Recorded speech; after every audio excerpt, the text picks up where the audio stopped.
Vamos abrir nossas Bíblias em João, capítulo 18, e vamos ler os versículos 1 a 13.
João capítulo 18, versículos 1 a 13. Muitas pessoas acham tão importante ter algum poder na sua vida, que eles dedicam, dão tudo para que possam ter poder, para que possam alcançar algum poder. E nesse parágrafo que nós lemos, que vamos ler, Jesus e Judas e os apóstolos, todos estavam ali. A gente pode perceber que ali existe um confronto entre poderes. Então vamos ler João capítulo 18, versículos 1 a 13. Vou convidar aqueles que podem ficar em pé para lermos a palavra de Deus.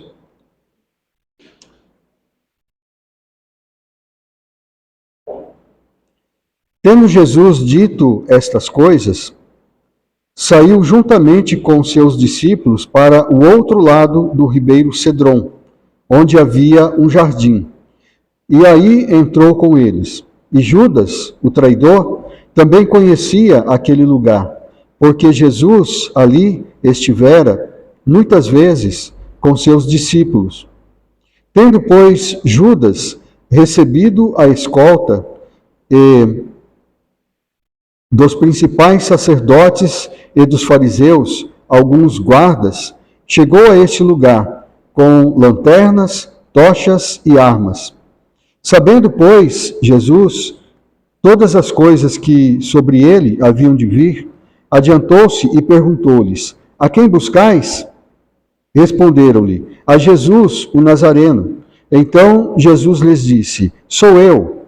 Ora, Judas, o traidor, estava também com eles. Quando, pois, Jesus lhes disse: Sou eu, recuaram e caíram por terra. Jesus de novo lhes perguntou: A quem buscais? Responderam: A Jesus, o Nazareno. Então lhes disse Jesus: Já vos declarei que sou eu. Se é a mim, pois, que buscais, deixai ir estes, para se cumprir a palavra que dissera: Não perdi nenhum dos que me deste. Então Simão Pedro puxou da espada que trazia e feriu o servo do sumo sacerdote, cortando-lhe a orelha direita. E o nome do servo era Malco. Mas Jesus disse a Pedro: Mete a espada na bainha. Não beberei, porventura, o cálice que o Pai me deu?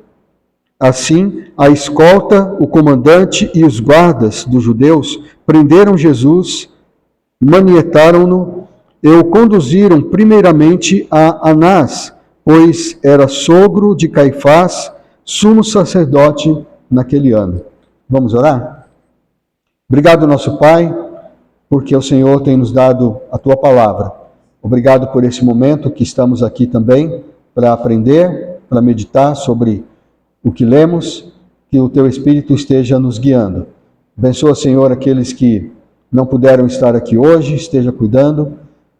Cuida daqueles que estão doentes, cuida daqueles que estão fracos na fé, que Tu possas fortalecê-los, Senhor, que Tu possas ajudá-los. Ajuda nós também aqui, que possamos entender a Tua palavra, aplicar em nossas vidas. Em nome do Senhor Jesus, amém. Amém. Obrigado, podeis assentar. Tem gente que é doente pelo poder, né, e que faz de tudo para conseguir algum poder e dedica a sua vida a isso e vai buscando. Então aqui, quando nós lemos esse parágrafo, nós podemos perceber que existe ali um confronto, existem muitas forças ali se batendo, e nós podemos perceber que existe alguns poderes que estão ali sendo confrontados. O primeiro poder que nós podemos perceber, é o poder da traição.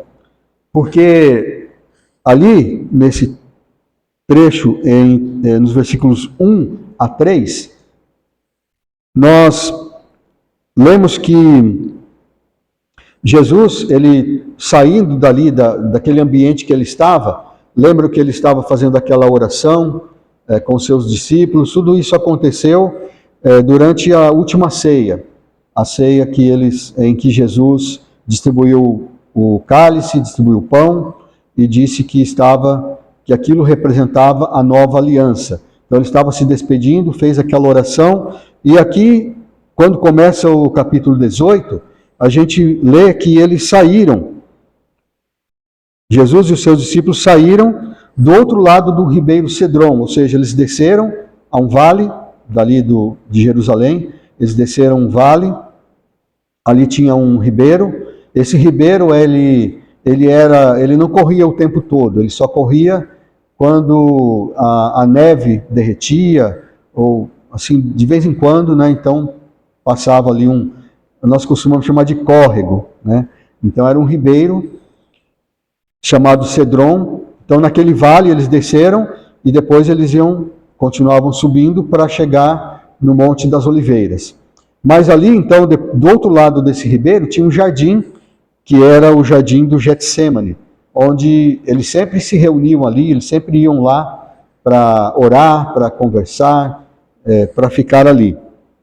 Então é ali que eles foram, e ele entrou ali no jardim com os discípulos, e Judas, o traidor, chamado aqui o traidor, ele sabia, porque ele estava sempre com os discípulos. Lembra que durante a ceia ele saiu, né, quando Jesus disse que havia um traidor entre eles começaram a perguntar entre si quem era o traidor, e quando Judas disse, sou eu, né, perguntando, sou eu, mestre, né, Jesus disse, você que disse isso, né?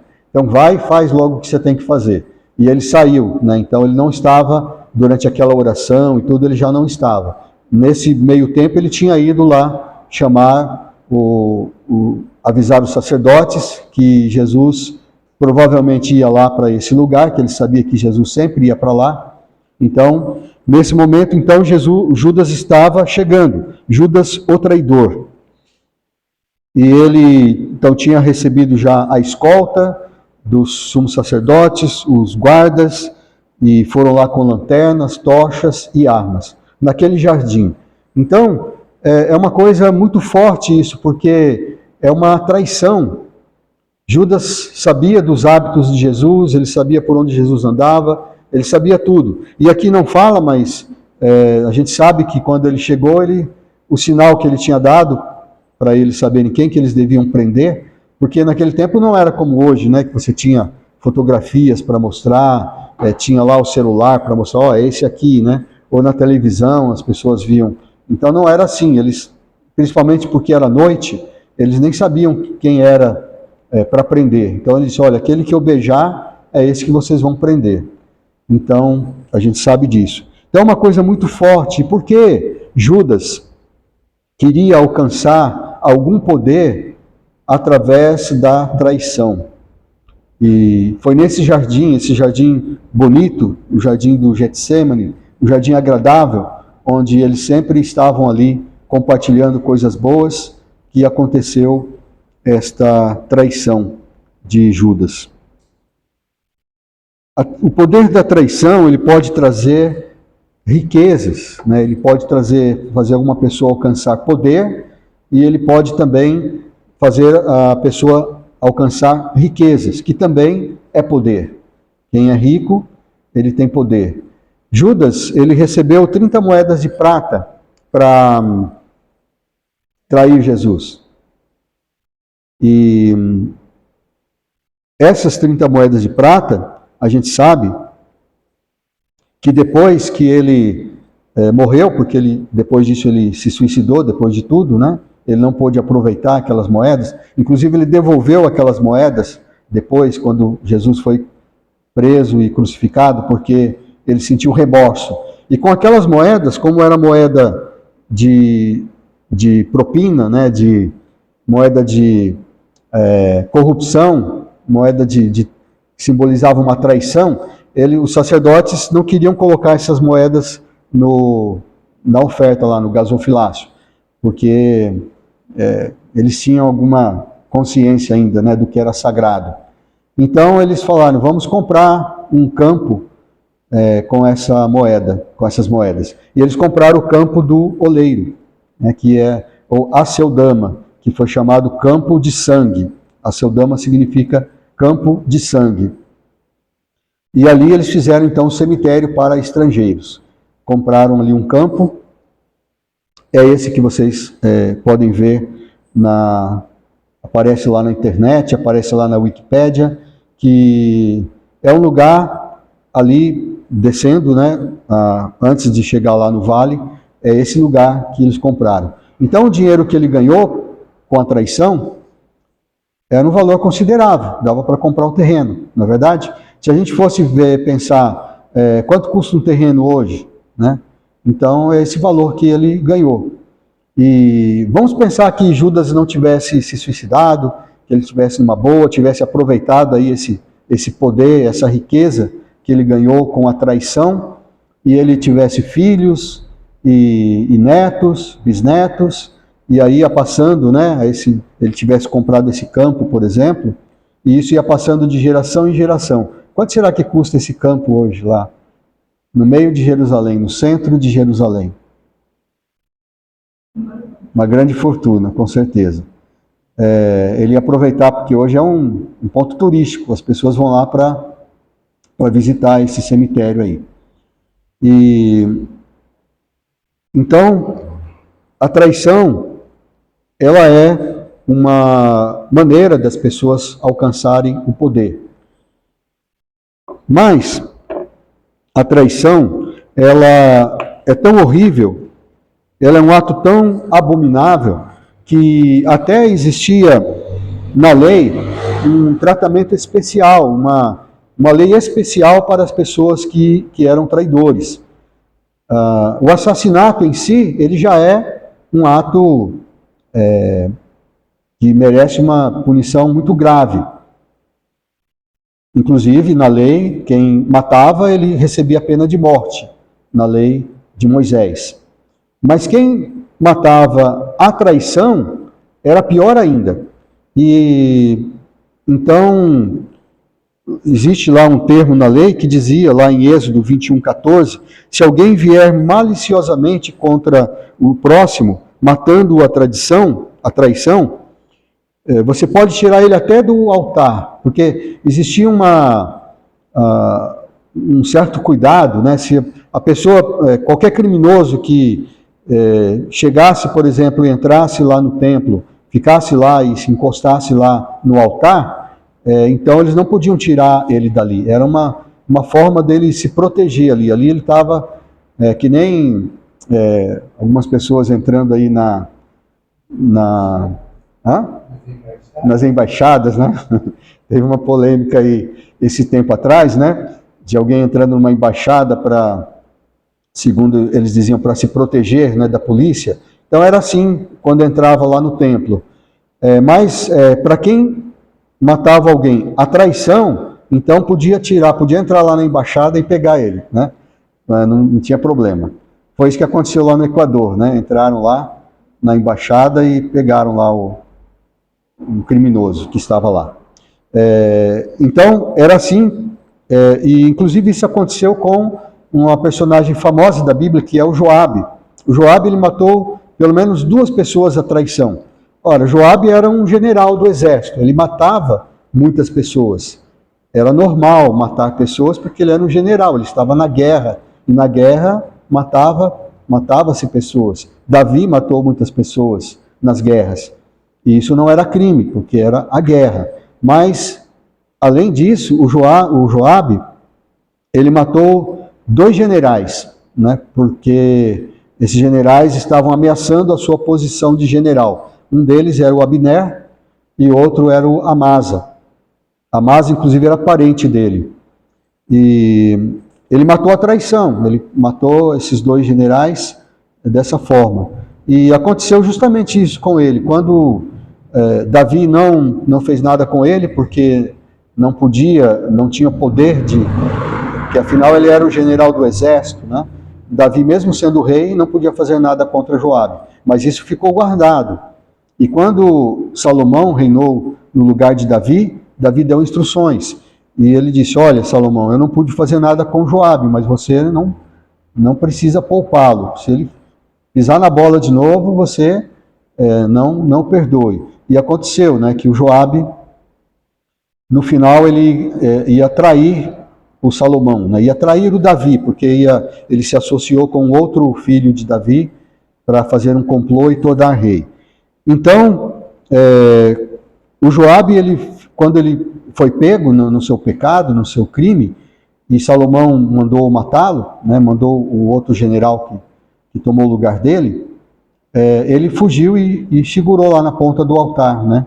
Ele ficou lá na ponta do altar. E ele foi tirado de lá. O Salomão falou para o Joiada, né, que era o general, vai lá e tira ele de lá e mata ele, né, porque ele cometeu o crime que merece a pena de morte, lembrando, né, dos outros crimes que ele tinha cometido. Então, a traição é um pecado, né, um ato muito terrível, né? Mas a traição de Judas não foi só de Judas, né? Judas não traiu Jesus sozinho. Isso fazia parte de um complô.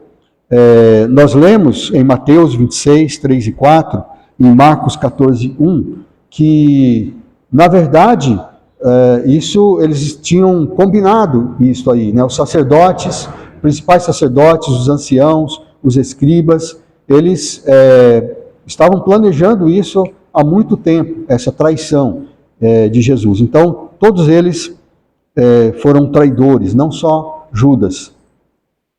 Por que essa traição? Porque Jesus estava ameaçando o seu poder. Eles tinham poder, né? Os anciãos, os sacerdotes, eles tinham um grande poder sobre o povo e eles não queriam perder esse poder. Então eles usaram da traição. E a traição, de fato, é uma maneira que muitas pessoas chegam ao poder. Um outro poder que a gente vê aqui, nesse parágrafo, é o poder da palavra. Nos versículos 4 a 9, a gente vê que quando Jesus ele vê o que está acontecendo, ele vê aquele tumulto, as pessoas chegando com tochas, espada e paus, né, para prendê-lo, ele já sabia o que ia acontecer, e ele, preocupado não consigo mesmo, mas com os discípulos, com os apóstolos que estavam ali, ele pergunta: quem que vocês estão buscando? E eles falaram: Jesus o Nazareno. E Jesus disse: sou eu, né? Ou eu sou, né? Essas palavras são muito fortes, né? Porque eu sou, ou sou eu, né? Invertendo aí, como a gente já viu em outros lugares, o nome de Deus era eu sou, né? Então é uma palavra muito forte. E não sei como Jesus disse, como foi a tonalidade, mas eu acredito que ele tenha dito de uma maneira muito simples: sou eu. E quando ele disse sou eu, eles caíram para trás, né? As palavras de Jesus eram tão poderosas que, quando ele disse, sou eu, eles se afastaram e caíram para trás. E aí Jesus pergunta novamente, quem é que vocês estão procurando? E ele disse, é Jesus o Nazareno. E Jesus disse, eu já disse que sou eu, então deixa aí esses, né, deixa os apóstolos irem embora, porque é a mim que vocês procuram. As palavras de Jesus são poderosas. Quem tem poder, de fato, como era o poder de Jesus, não precisa gritar, não precisa falar alto, né? Ele só fala. Né? A gente se lembra quando a gente era criança, os mais velhos aí, né? E os pais nos disciplinavam e não precisava nenhuma palavra, não era? Era só um olhar, né? Quando a gente estava assim, fazendo alguma coisa errada, a mãe ou o pai dava uma olhadinha assim para a gente, né? E a gente já sabia o que significava aquele olhar, né? Então não precisava gritar nem nada. Mas quando o pai e a mãe não têm autoridade, ele grita, né? Ele tem que gritar com a criança, isso significa que não tem autoridade. Então Jesus era assim, ele não precisava gritar, ele não precisava falar alto, ele só falava, né? Porque Jesus, a gente sabe, é o próprio Deus, é o Filho de Deus. E a gente sabe, a gente lê lá em Gênesis, que Deus, aí quando houve essa criação, quando Deus criou o mundo, ele criou pela palavra, e Jesus estava ali. No primeiro capítulo de João, começa dizendo, no princípio era o verbo, ou seja, a palavra, né? Logos. O verbo estava com Deus e o verbo era Deus. Ele estava no princípio com Deus. Todas as coisas foram feitas por meio dele. E sem ele, nada do que foi feito se fez. Então a gente lê lá em Gênesis, na criação, a terra estava sem forma e vazia, é o segundo versículo da Bíblia, e aí Deus disse, haja luz. Simplesmente isso. Haja luz e houve luz. E aí Deus vai criando as coisas e simplesmente pela palavra. E lá em Hebreus nós lemos que 1:3, né, Hebreus 1:3, que Jesus é a expressão exata do ser de Deus, do Pai. E sustenta todas as coisas pela palavra do seu poder. Então Jesus, né, ou seja, o Filho, Deus, o Filho, ele sustenta todas as coisas pela palavra do seu poder. Outro dia nós estávamos conversando, a Vilma falou sobre o Sol, né? O Sol ele é maior que todos os planetas, né? E ele está numa distância da Terra exata. Se ele fosse um pouquinho mais para trás, nós íamos morrer congelado. Se ele fosse um pouquinho mais para frente, nós íamos morrer queimados. E aí vem aquele desespero, né? Mas e se acontecesse o Sol, de repente, ele sai de lugar, né? Mas ele não vai sair enquanto Deus não quiser, porque ele sustenta todas as coisas pela palavra do seu poder. A palavra de Deus, ela tem muito poder. Em Hebreus 11:3 também, quando está falando da fé, diz que pela fé nós entendemos que Deus criou o universo, ele formou o universo pela palavra. Então a palavra, ela tem muito poder. E esse poder da palavra, ele, de certa forma, um pouco desse poder ele passou para nós, os seres humanos. Só que esse poder da palavra, ele pode também ser um poder destrutivo. E nós somos bons nisso, não é? Somos bons em destruir as coisas. E a nossa palavra, ela pode causar muita dor, ela pode causar até a morte. Nós temos um caso aí recente, né, de uma pessoa que se suicidou por causa de palavras ditas na internet. Pessoas dizendo, segundo ela, calúnias, né, dizendo coisas sobre ela, e ela era já uma pessoa depressiva, ela acabou se suicidando. E pode ser que não chegue nesse extremo, mas uma palavra nossa, ela pode deixar a pessoa desanimada, ela pode deixar a pessoa depressiva, ela pode acabar com muitas coisas. Tiago, então, ele fala no capítulo 3 sobre a língua, né, o poder da língua. Ele fala, olha, a língua ela é um dos menores órgãos do corpo, mas olha só poder que ela tem, né? Ela pode colocar em chamas o mundo, né? Grandes coisas. Ele fala que ele se gaba de grandes coisas. Veja como uma fagulha, no versículo 5, põe em brasas tão grande selva, né? Pode botar fogo na floresta amazônica, né?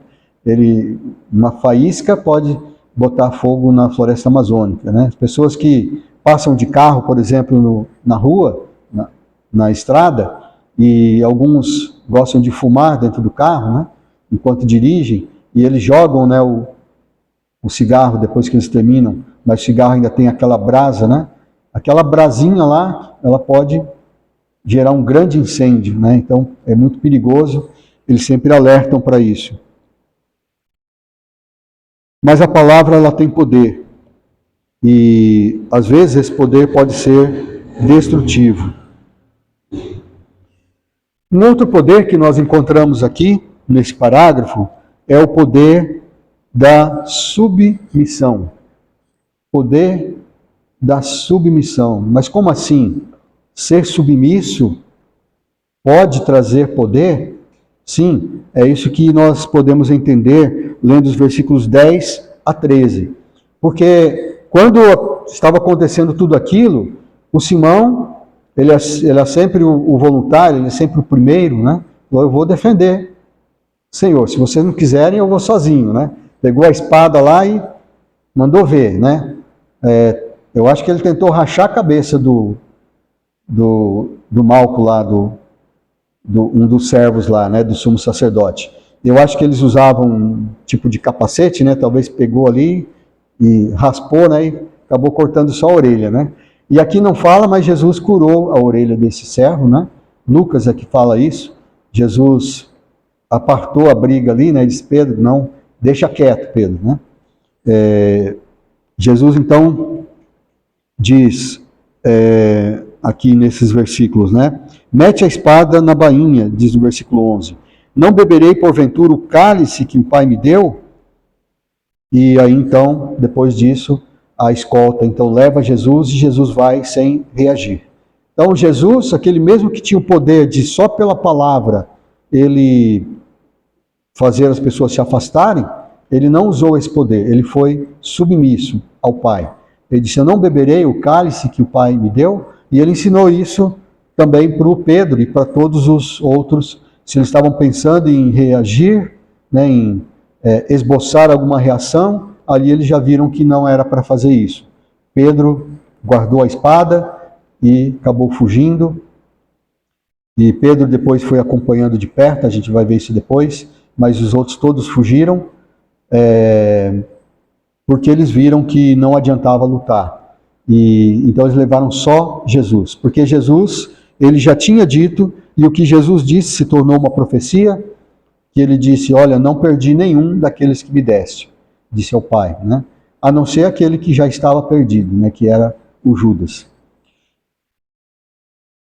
Poder da submissão. Como é que a submissão, né, se submeter às coisas, não reagir, pode trazer poder?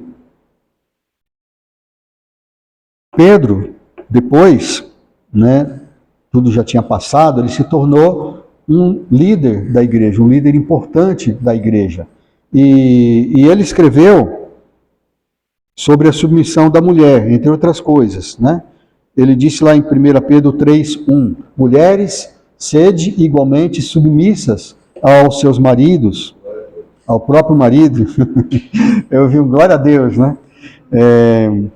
Porque se ele ainda não obedece à palavra, então a mulher, pela submissão, sem palavra alguma, não precisa nem pregar para ele, né?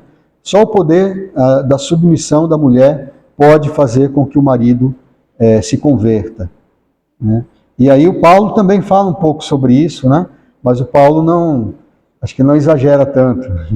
Ele fala, olha, mas se ele não se converter, tudo bem, você convive com ele. Mas se ele quiser te deixar, porque você é convertida, deixa que ele vá, né? Mas não procure se separar, né? Ele disse, fica firme, né?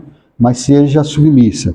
Então, a mulher, sendo submissa, ela pode ter um grande poder. A submissão, ela tem um grande poder. Aliás, a gente fala que o homem é o líder do lar, né? Mas a mulher, ela sempre tem um jeitinho, não é? De conduzir, né? Ela sempre acaba conseguindo o que ela quer, né?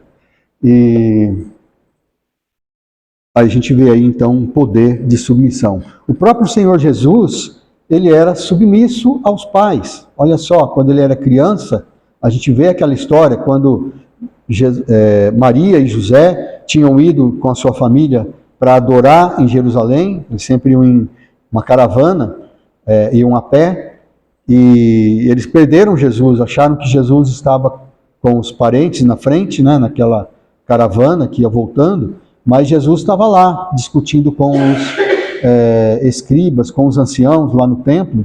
Jesus tinha só 12 anos de idade, era uma criança, mas ele sabia muito, ele sabia tanto que eles ficaram admirados, né? Ele ficava fazendo perguntas, mas não era pergunta de criança, ele fazia umas perguntas que eles ficavam maravilhados, né? Talvez nem sabiam responder. De certa forma, Jesus estava ensinando aqueles anciãos. Então ele estava, né, para uma criança fazer isso, né, uma criança de 12 anos, era para ele estar se sentindo o máximo, né, sentindo, eu sou o cara, né? E aí chega lá José e Maria para acabar com a festa dele, né? Meu filho, o que você está fazendo aqui? Né? Por que você fez isso com a gente? A gente estava doido aí te procurando, ficaram 3 dias procurando ele, porque eles já tinham um caminho de um dia, né? Já tinham andado, e achando que ele estava na frente com os outros parentes, não estava. Aí eles tiveram que voltar, então era tudo a pé, então era difícil, né? Isso aí, eles ficaram muito zangados, né, com Jesus. E Jesus disse, mas vocês não sabiam que eu devia estar na casa do meu pai? Ele disse essas palavras, mas ele aqui diz, né, em Lucas 2,51, que ele desceu com eles para Nazaré e ele era submisso, ele não desobedeceu os pais. Então Jesus, ele era submisso. E nós, todos nós, né, precisamos ser submissos. A submissão, ela pode nos trazer a salvação. Que é maior poder do que esse, de trazer a salvação eterna. Quando nós nos submetemos ao Senhor Jesus, nós entregamos nossa vida ao Senhor Jesus para obedecê-lo, crendo que Ele morreu na cruz para pagar os nossos pecados, para nos salvar, nós nos entregamos a Ele. Isso tem o poder de nos trazer a vida, de nos trazer a salvação. Romanos 10:3, Paulo está falando sobre os judeus que não se submeteram à justiça que vem de Deus. E isso foi o erro deles. Ao não se submeter à justiça que vem de Deus, eles quiseram alcançar a sua própria justiça, e ele prova ali que é impossível alcançar. Então eles estavam na iminência ali de ser condenados, de irem para o inferno, de perderem a salvação eterna, ou de não obterem a salvação eterna, porque eles não se submeteram à justiça que vem de Deus. Mas se nós nos submetemos, então nós alcançamos a vida eterna. Em Hebreus 12:9 também, ele argumenta, olha, a gente não se submetia aos nossos pais quando éramos pequenos e o obedecíamos, quanto mais nós devemos estar submissos ao Pai das luzes, né, ao Criador, e aí nós viveremos. Então, a submissão pode nos trazer o poder da vida. Em 1 Pedro 5,5 também, ele fala que os mais jovens devem se submeter aos mais velhos. Antes disso, né, aqui Tiago, ele fala, sujeitai-vos, portanto, a Deus, mas resisti ao diabo e ele fugirá de vós. Então, a submissão a Deus, sujeitando-se a Deus, ou seja, aos mandamentos, obedecendo a palavra, nós temos o poder de afugentar o diabo. Olha só que poder nós temos, nos submetendo a Deus e resistindo ao diabo, né? Então, a gente não conseguiria resistir ao diabo se não estivéssemos nos submetendo a Deus. Então, é isso que diz em Tiago 4,7. Sujeitai-vos, portanto, a Deus. Então, a submissão ela tem o poder de botar o diabo em fuga. E aqui agora, né, 1 Pedro 5,5, que fala que os jovens eles devem ser submissos aos mais velhos. E isso é um bom conselho, porque evita muitos transtornos na vida, né? Eu sempre dizia para os meus filhos, tem duas maneiras de você aprender as coisas, de você ser sábio. Uma delas é você ouvindo os conselhos, os bons conselhos, né, das pessoas mais velhas. A outra maneira de você aprender é você quebrando a cara, né? É você, quando desobedece, você vai, como diz lá em Provérbios, né? Passa adiante, né, e sofre a pena. O prudente, ele vê o mal e ele se esquiva, né? Ele espera. O outro passa adiante, aquele que é tolo, ele passa adiante e sofre a pena, né? Outro dia o Rafael, ele tinha acho que 15 anos, ele ia para a escola de bicicleta, né? E aí ele saiu para ir para a escola, né? E passou um pouco de tempo, ele voltou, estava tudo machucado, né? Tinha caído com a bicicleta, estava tudo ralado, né? Eu acho que isso fez ele se lembrar, né? Que eu sempre falava para ele não correr, né? Ele tomar cuidado. E então é isso, né?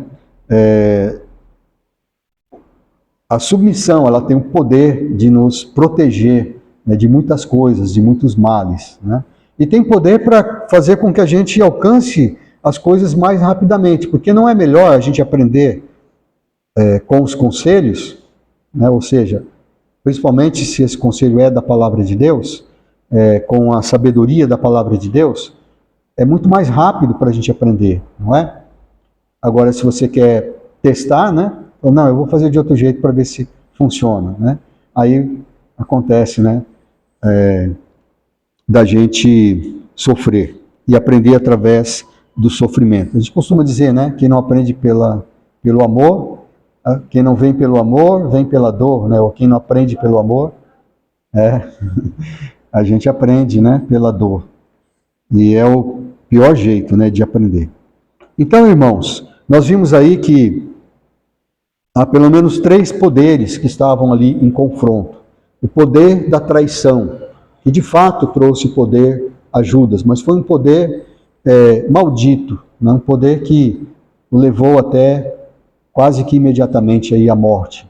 E também os outros traidores, né, que estavam junto com ele, principais sacerdotes, os anciãos, eles estavam com medo de perder ali a sua posição, mas eles acabaram perdendo. Não demorou muito, né, para os romanos tirarem, né, os judeus dali, destruírem o templo. Passou cerca de menos de 40 anos, né, depois da morte de Jesus, mas chegou o dia em que eles perderam, porque eles não fizeram a coisa certa, eles foram traidores. Então esse poder não é bom. O poder da palavra, né, o poder que Deus tem e o poder que Ele passa para nós também. A nossa palavra tem poder e a gente pode usar esse poder para o bem ou a gente pode também usar para o mal. E a gente tem que tomar cuidado. A gente peca muito com a palavra e a gente tem que pedir perdão para a pessoa a quem nós ofendemos, pedir perdão para Deus. E o poder da submissão. Eu acho que esse é o maior poder de todos aqui que nós falamos. Pelo menos para nós. Não para Deus, né? Porque para Deus, Ele não precisa se submeter. Mas Jesus se submeteu, Ele sendo Deus, Ele se sujeitou a tudo isso por nós, por amor de nós. Ele não precisava. Ele não precisava. Lembra que Hebreus, ele disse que quando Jesus orou no Getsêmani, ele pediu para Deus passar dele o cálice, E ele foi atendido. Mas ele disse depois, não, Deus, mas não seja o que eu quero, e sim o que tu queres. Então ele não precisava ter vindo, né, na forma de um homem, ter sofrido todas as dores que nós sofremos, todas as limitações que nós temos, porque ele estava com o Pai. Por que ele ia largar o seu conforto lá e vir? Foi tudo por amor de nós. Então, nós, em gratidão, devemos ser submissos. Mas muito mais do que gratidão, é para o nosso próprio bem, para alcançarmos a salvação eterna e para andarmos pelo caminho estreito e sermos guardados de todo mal. Amém? Deus nos abençoe. Eu vou pedir para alguém terminar para nós em oração. A Cleusa pode orar para nós?